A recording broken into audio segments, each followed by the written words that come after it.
a narcissist will promise, and they'll make you feel amazing initially, and then they rarely ever live into those promises. Even if the sins of the past do not have to be the sins of the future. And even if after watching this, you go, okay, I'm committed to not being like that.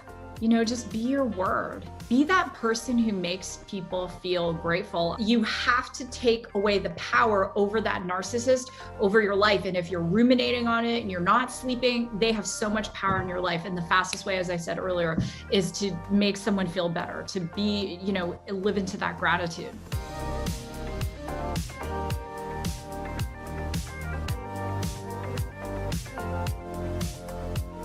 Welcome to another episode of Negotiate Your Best Life. I'm Rebecca Zung, and I have my soul sister here with me today, who's absolutely amazing. Wonder Woman was actually created, that name was created for her. She's a tech investor, a best-selling author, keynote speaker, trainer, entrepreneur. She's appeared on everything, basically, CNN, Fox, Lifetime, you name it. She's been on it, Forbes. She's written books with Jack Canfield, and she's currently the CEO, the co-CEO and co-founder of Radius AI, a Silicon Valley and Phoenix-based AI company. And we're going to be talking all about that. She's competed in the Boston Marathon 6 times and has 5 children. Okay, come on. That's just so crazy. So welcome, Susan Sly. Well, thanks for having me, Rebecca, and shouts out to all of the viewers. I will go in and I'll respond to all of the comments. I love to do that on YouTube. So go ahead as we're going through, drop a comment down. I'm only going to respond to the non-narcissistic ones. Oh, there you go. Yeah. So we're going to be talking about an offer you can't refuse, how artificial intelligence is actually impacting us and impacting our negotiations. So first of all, tell us a little bit about you and your background. How did you even get into this? That's a great question. It's so funny. I think when we all go to college, we have a certain way we think our life is going to go. And for a small handful of people, their life goes exactly like that. Mine wasn't. I went to university thinking I was going to be a surgeon. And what ended up happening, I became a research assistant to a professor who was doing research in criminology. And we were actually focused on catching serial killers. And in the lab, we were working on computer programs, Rebecca, that would quantify crime scenes and create a numeric value to a crime scene. So for example, a number would be attached to how much blood there was and so on and so forth. And what we're able to do is use early stage algorithms to be able to narrow the search field. So if we looked at in a sex crime, which is what we were focused on, if something had happened, there might be 1,000 potential perpetrators, but using our technology, we could narrow that field. So I spent time doing that, doing some early coding. Then, like a lot of people, I told myself a lie. I said, I'm not really techie.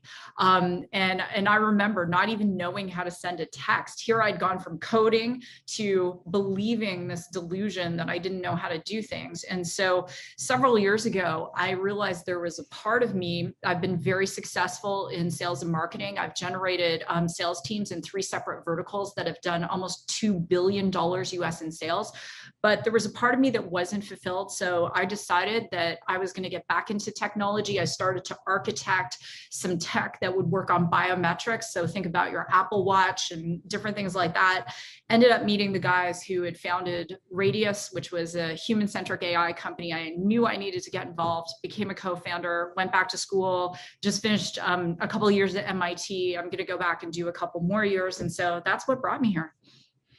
Oh, unbelievable. I have so many questions about that. Do you think that gender bias or something around gender had you believing that you weren't a tech person? Absolutely. I gave away my power. The work you're doing is so helpful. And we have mutual friends and they always sing your praises, because whether it's one of the videos or if they've seen you speak, it's just been very cathartic for them. And I started to believe that because I was in a relationship with a narcissist, and it was very much this, when I was, in his spotlight, I felt like $1,000,000. But then when I wasn't, there were a lot of hurtful things said. And so I started to believe those lies about myself. And if anyone watching or listening, I was raised by a single dad. I love men. I love dads. It doesn't matter, man or woman. The thing I want to say to you from my heart is, if you're in a relationship with someone who makes you feel both like crap and makes you feel amazing, then maybe you need to take a step back and go and read Rebecca's books, because you're probably in a relationship with a narcissist. And if you start believing those lies that you're not good enough, you're not smart enough, you're not attractive enough, all of those things, and I did, it's not shame on them, it's shame on you. Yeah, it's so hard sometimes for people to feel like they can negotiate their way out of those situations, though. But I think seeing people like you who've done it and done it successfully, and gives them inspiration and it makes them feel more empowered, because they think, well, if you could do it, and you got out of the relationship, you were a single mom, is that correct? Yes. Yeah. So you got out of the relationship as a single mom you'd been traumatized and abused, and you were able to create everything that you have now and become who you are, and you're, remarried and you have more children and all of that. But it was not an easy path, but you did it. Yeah, it was. Yeah, it wasn't easy. Negotiating with a narcissist, in my humble opinion, begins with negotiating with yourself. Ooh, What are that's you so willing to good. tolerate? Thank you. What are you willing to tolerate? What are you willing to not tolerate? We don't get our goals, we get our standards. And and there's been a lot of healing since then. And I absolutely forgive him and wish him well. The biggest thing was I had to negotiate with myself, Rebecca, and go, wait a minute. What is it? Where am I giving away my power? And what am I willing to no longer put up with? And that had nothing to do with him. It had everything to do with me. So when that relationship ended, we also lost our business, and I had been diagnosed with multiple sclerosis. So a 16-week period in 2000 that began on January 13th of that year, I'm diagnosed with MS. 3 days later, things start going sideways in the marriage. 16 weeks later, we lost our business. And there I was on Good Friday of 2000 in front of a health club we owned, in front of all of my students, going in to teach a spinning class. And there was a padlock on the door, and we've been shut down for failure to pay taxes. Because one of the things with narcissists is they will let you think they're handling everything. And one of the things you do is you give away your power, and you're like, oh, you're handling everything. And that's okay. And it makes me feel safe, even though you don't feel safe. And that's what happened. So there I was, I had $300 to my name, single mom, living on my brother-in-law's sofa, and I had to put my life back together. And I did, but it became a series of standards. And that's how it began. And that's what I want to say to everyone. Take some time today and figure out what your standards are. What are your standards in your health? What are your standards in your relationships? What are your standards in your money? And make a decision. And that's what I had to do. Oh, that is so good. Oh my goodness. We could do a whole show just on that. Like seriously. So I want to go to the AI thing. First of all, can you give us like a good definition of what artificial intelligence is? Because I think everybody sort of has their own idea about what it actually is, but give us a definition of it. Sure. So there are three types of AI, and we're using it all of the time. So the first type of AI is the most rudimentary, fundamental, and we'll give an example like search. So we all Google things, we go, online, and we like to think that Google is going to give us, Rebecca, the top most searched things, but that's not actually the case. There is a lot of bias, and I'll get into that. The next level would be an artificial general intelligence. So it's able to do more than one task. And so we're seeing a lot of that in the medical field, right? Where we're seeing artificial intelligence used, machine learning used in terms of diagnostics, where they're looking at very complex things and making decisions, or autonomous vehicles, where that vehicle has to decide. As an example, a truck is coming at the vehicle, and there's a woman and her dog about to walk in front of the truck. Does the car smash into the truck and kill the passengers, or does the car veer and kill the woman and the dog? So that's an AGI. The ASI is what everyone's freaked out about. All the movies are about artificial superintelligence, and that is essentially an intelligence that is able to think for itself, make its own decisions, and we're still a bit away from that. One thing I do want to mention that everyone must be aware of. So last year, McKinsey came out, actually 2 years ago, with a study that said by the year 2030, 800 million jobs globally would be displaced by artificial intelligence, displaced.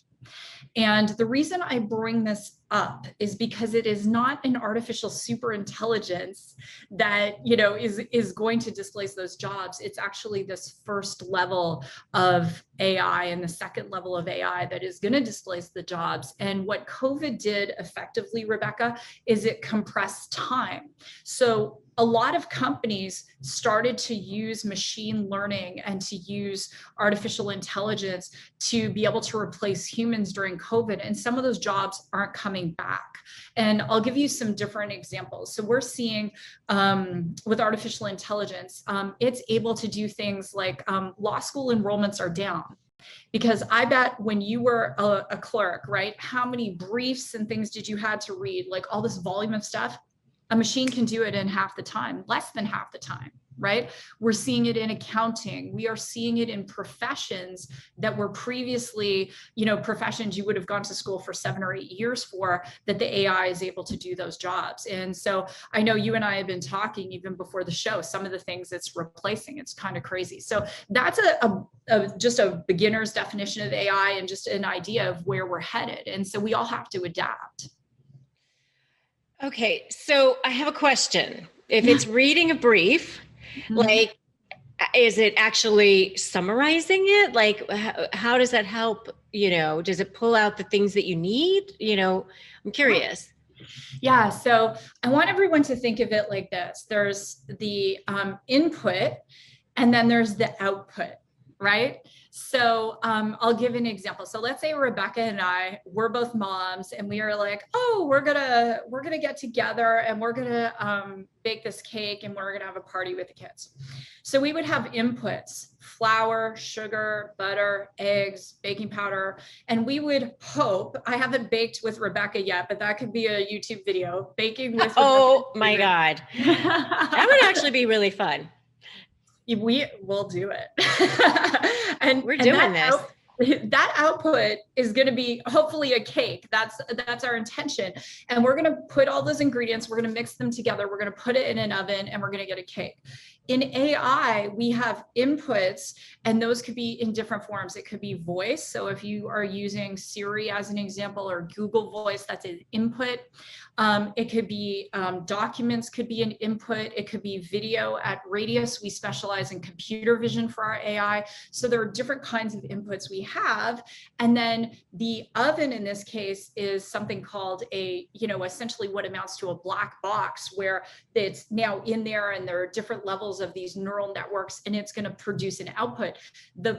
With regard to a legal brief, that is a form of machine learning called natural language processing, Rebecca. So what happens is it's reading these briefs, and this is happening all the time. In insurance, that's one of the sectors where they'll read all these insurance claims, and then the AI spits out a recommendation. How insurable is this person? Wow. Based on their age, based on their gender, based on their background, genetics, all these things. And so it's happening all the time. Okay, so is the $64,000 question, is AI creating more narcissism? Is it contributing to narcissism? And if so, how?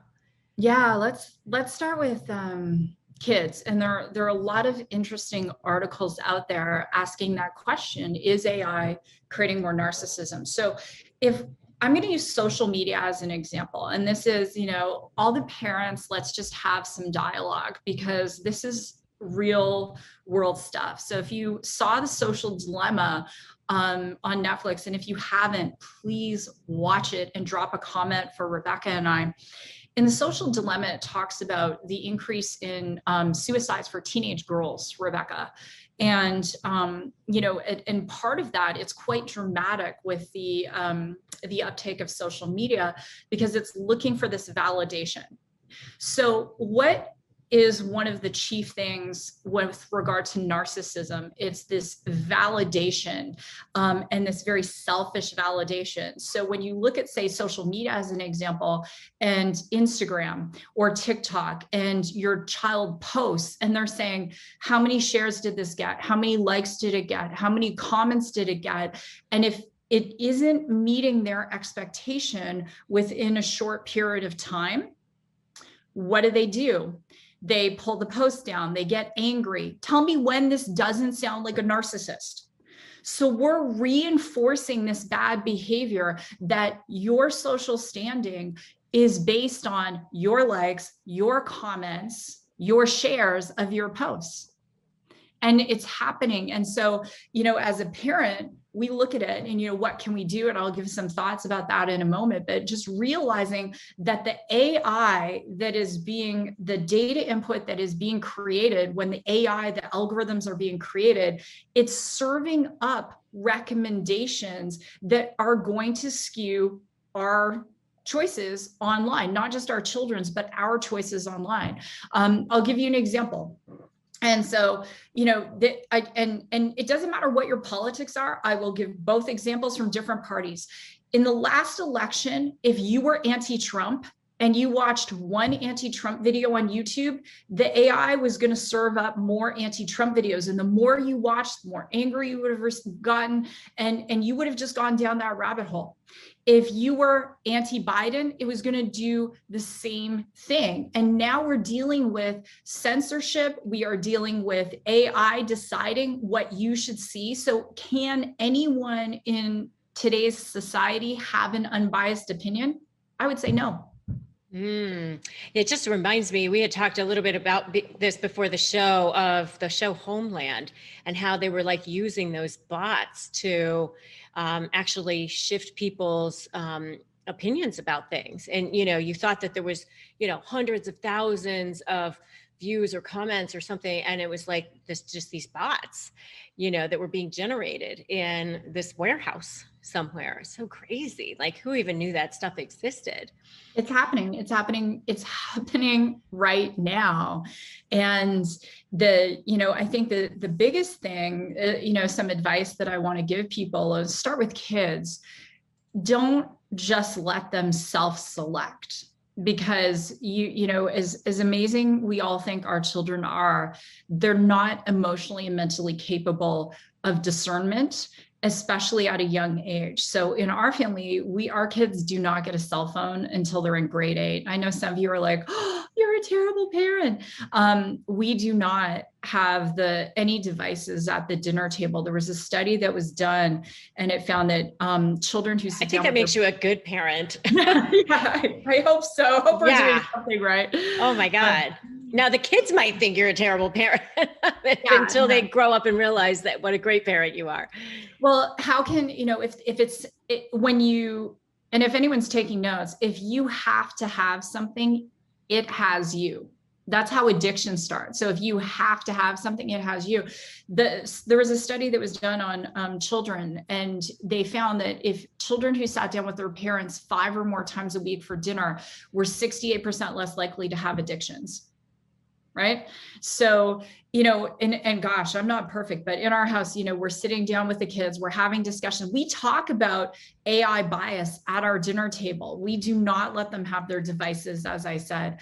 And it's not easy, but I also see children, Rebecca, being placated by their parents. It's like the mom or dad is going through, whatever, they're walking the kid, and the kid wants something at the store. And instead they're like, here, just take my cell phone and play with it, or go look on your iPad. How often are we using that stuff as a pacifier? And then you wonder why your child has biased views, or why they get depressed, and why they slam their door, and you don't even know what happened. It's because of all of the stuff that's going on. So the AI is designed to create the bias. And I think the biggest concern we all want to have is the black box. And within the black box, if a person or a company can't prove how the AI came up with an output, that's scary. And that's the black box. It means that the AI came up with those decisions themselves. Yeah. So fascinating. So let's talk about negotiating with these narcissists. Okay. I mean, you've done a lot of negotiating in your career. You're working on a big deal right now that you're negotiating. Mm-hmm. So, and I'm sure you've come across a narcissist or two on your path. So what would be your best advice for people who are dealing with that? Yeah. Well, wine. No.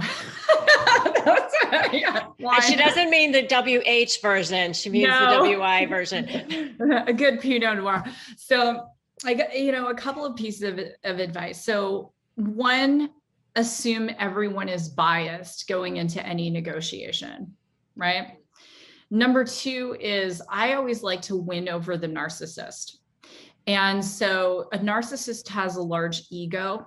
And so I do a ton of research. I look at the news on this person, go beyond page 1 of Google. So I'll put their name in, look at the news tab. I look at the video tabs. I look at their photos. I look at all their social media. And very clearly you begin to see where that person finds their significance from.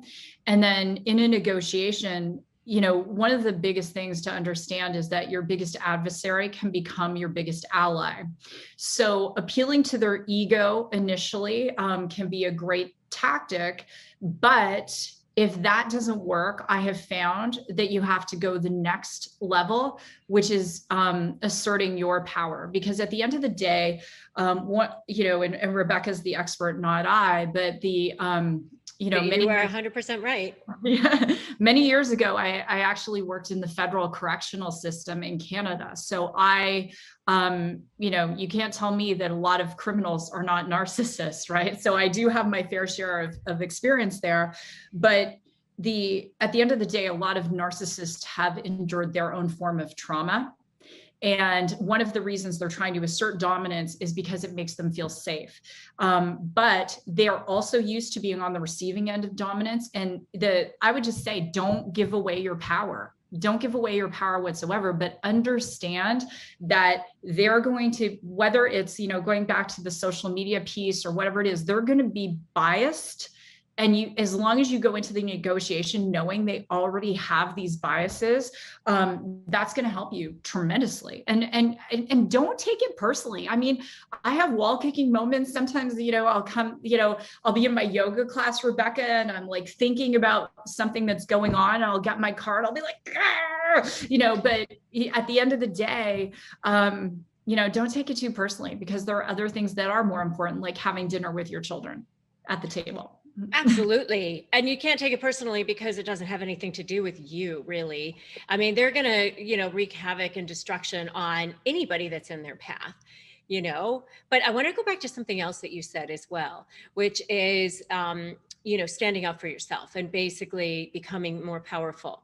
Because a lot of people, they think, oh my God, I don't want to do that because, what they're going to do. I'm just so afraid of what the backlash is going to be or what's going to happen if I do that. But what I point out to people is it any good now? Is it good where you're just trying to go along to get along and they're just trampling all over you and using you as a doormat? That's not good either. So what would you rather have? Because it's not going to stop unless you do something different. So I want to go back to what you were saying, which is once you become more powerful, there's a shift in them as well. And yeah, sometimes they become worse. A lot of times they become worse. But then what happens on the other side is they get better. I mean, is that your experience as well? It definitely is, because the narcissist bent is about dominance. Right. And when they can no longer dominate you, they usually get bored. There is, we see it, especially in certain sectors as well, where they might be a more, male dominated sector, as an example. So sometimes narcissism can appear like sexism as an example, but standing up for yourself, that's one. Number two is from the vantage point of not taking it personally. I love what you said. It's not freaking personal, that's the thing. But they are going to get tired of you when you start to stand up. But the only way, and if you're taking notes, write this down. The only way a narcissist will ever respect you, and they are capable of it, is if you stand up for yourself. And the other thing I want to say, if it's affecting your health and you're not sleeping and you're gaining weight or losing weight, or, whatever the case is, you're burning out your adrenals, then you need to step back. And the other thing I would say to you is mark yourself out of the office, step back, get your head on straight, go to your favorite place, wherever that is. One of mine is Sedona, and just step back from the situation. Because, and this is especially, I know, for women, but there's a acronym I want to give: HALT. H stands for hungry, A stands for angry, L stands for lonely, and T stands for tired. When we're emotional, we're irrational. So when I'm dealing with a narcissist, I'll step back and say, do I need to halt? Susan, are you hungry? Are you angry? Are you lonely? Are you tired? Then I'm going to sleep on something. And then I'm going to say, am I prepared to let this go? Or am I not? And what's the consequence of letting it go? If I let this go, is this person going to do that to someone else? In which case, then I'm just as guilty of that. Or is it that I was being over emotional because I was hungry, angry, lonely, or tired? And if that's the case, then I might let it go, right? So it's that self-awareness, Rebecca, right? That we all have to have, especially with narcissists, especially on social media, especially in our crazy, ever-changing world right now. Yeah. Oh, these are such good tips, such good points. So when you are in that spot of being hungry, angry, lonely, or tired, what do you do when you're in the middle of a negotiation at that point? Yeah, that's a great question, because, I'm in the middle of negotiation right now. So one of the first things is I always give myself something to look forward to, because, think about the last time. I know with COVID it's weird, but the last time you were looking forward to a vacation, as an example, where as humans, if we don't have things to look forward to, that's when we can just, feel really lost and stuck and frustrated and exhausted. So the first thing I'll say is, do I have something to look forward to on the other side of this? And if the answer is I don't, I'm going to take a few minutes and I'm going to book something, whether it's a spa day or a retreat or time with my girlfriends or whatever it is. So that's number one. Number two is I am a big believer, and I'm sure you've heard it over and over and over again, in gratitude. So it's written that only iron can sharpen iron. And it's also written, it doesn't matter if someone's religious or not, but I believe it's I want to say it's maybe it's in Isaiah, but it's talking about some people are refined like silver's polished. So it's very gentle. It's like a hug. And some people are refined essentially in the fire of challenge. And so I'll look at it and I'll say, okay, what am I, how am I growing from this? As hard as it is to be grateful for the dealing with the narcissist, being able to do that and saying, wait a minute, there's a benefit for me too, because I'm going to get better. I'm going to get stronger. It's a lesson I need to learn. The third thing, and I can't emphasize this enough, is mentorship. Have a mentor for every area of your life. I have an AI mentor. I have a mentor that's just a business mentor. I have different mentors for different things. And I can just say, hey, can 15 minutes, and, they will help gain that perspective. The fourth tip that I want to give, it really comes back to your health. When I spent many years in the health industry.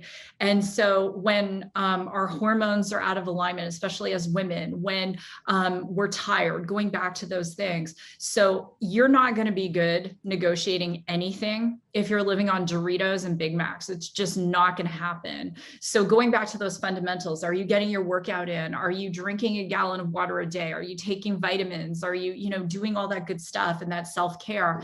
And the last thing that I'm going to say is, have that one person in your life that they don't need to fix anything for you, but just that person that, much like you have to charge your iPhone, that's your docking station. For me, it's my husband. And I'll just say to him, I just need a hug.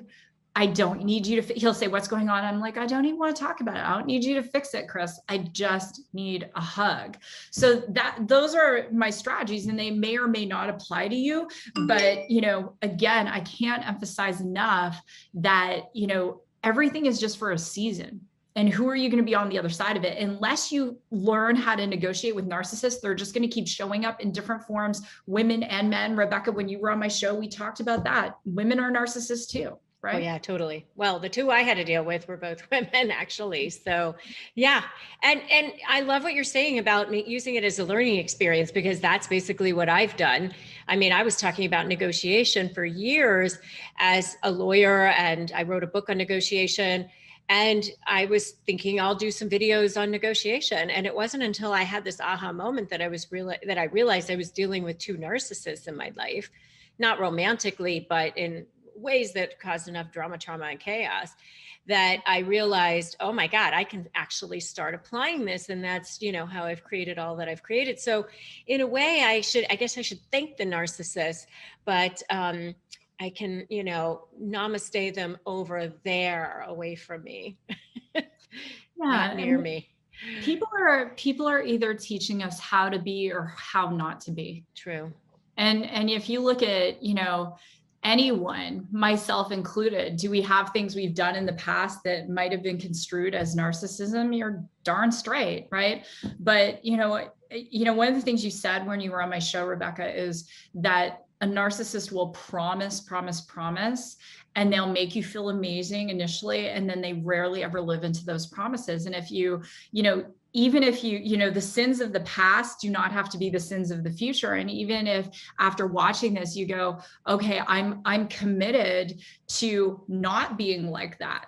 Just be your word. Be that person who makes people feel grateful. I was dealing with a narcissist the other day. And, one of the things that I did afterwards, because I was so tempted to just just like tell 5 million people about what was going on, but I wasn't going to do that because I'm a professional. But I stepped back and I actually sent my kids gratitude messages.